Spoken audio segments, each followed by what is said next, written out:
கேரளக் கடற்கரையில் அபாயகரமான சரக்குகளுடன் சென்ற லைபீரிய கொள்கலன் கப்பல் மூழ்கியது. அதில் இருந்த 24 பணியாளர்களையும் இந்திய கடற்படையுடன் இணைந்து இந்திய கடலோரக் காவல்படை மீட்டது. இது தொடர்பாக பாதுகாப்பு அமைச்சகம் வெளியிட்டுள்ள அறிக்கையில், லைபீரிய கொள்கலன் கப்பல் எம்எஸ்சி எல்சா 3 ஏமோ எண் 9,12,221 இன்று மே 25, 2025 காலை 7:50 மணியளவில் கொச்சி கடற்கரையில் மூழ்கியது. அதிலிருந்த 24 பணியாளர்களும் மீட்கப்பட்டனர். 21 பேரை இந்திய கடலோரக் காவல்படையும் 3 பேரை இந்திய கடற்படையின் ஐஎன்எஸ் சுஜாதாவும் மீட்டன. எம்எஸ்சி எல்சா 3 கப்பல் 640 கொள்கலன்களுடன் மூழ்கியது.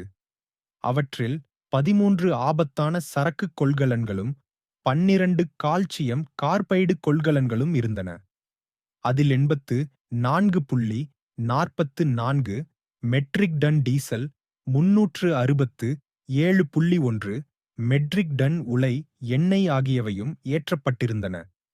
மே 24 அன்று விழிஞத்திலிருந்து கொச்சிக்குச் செல்லும் வழியில் எம்எஸ்சி எல்சா 3 என்ற கப்பல் மூழ்கத் தொடங்கியிருந்தது.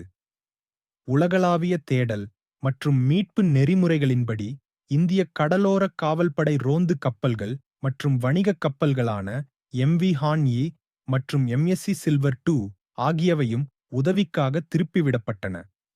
மாலை நேர பிற்பகுதியில் ரஷ்யா, உக்ரைன், ஜார்ஜியா, பிலிப்பைன்ஸ் நாட்டவர் உட்பட 21 பணியாளர்களில் 24 பேர் மீட்கப்பட்டனர்.